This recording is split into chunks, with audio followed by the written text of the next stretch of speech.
بسم الله الرحمن الرحيم وبه نستعين وصلى اللهم على محمد وعلى آله وأصحابه ومن تبعهم بإحسان إلى يوم الدين. ما بعد، يقول النبي صلى الله عليه وسلم من حسن إسلام المرء تركه ما لا يعنيه. پیغمبر عليه الصلاة والسلام في حديث دا شريتك جلك مظن المتكت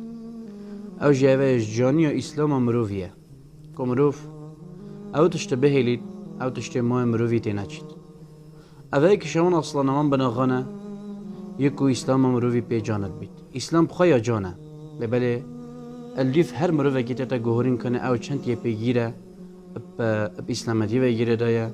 وهر وصل الليف جهداريا خده پیغمبري عليه الصلاة والسلام تشيتو جه خدته أفهني ما لا يعنيه يعني ما لا يهمه من أمر الدين والدنيا، يعني أو تشتي كو شبهه خنابيت شو قيمته خنابيت شغل الدنيا يعني شغل الآخرته دبيني مجيلة بتشتكي و شو مفاهيم في مروفي هنيت دانينا وأف حديثه هني برا بتر بآن مروفات تجوتن أويت كو برا بتر شو وقت خدايا هندي كل برلعباب بورينن ياجيش كيرنا هندا كياريا بورينن وديال هندي جي نتشو مفاهيم دنيا وانا تدايا عرص نتشو مفاهيم آخرته وانا تدايا ابتني زرر كجالك مازن جد بينن كو قدرات تخات مرينن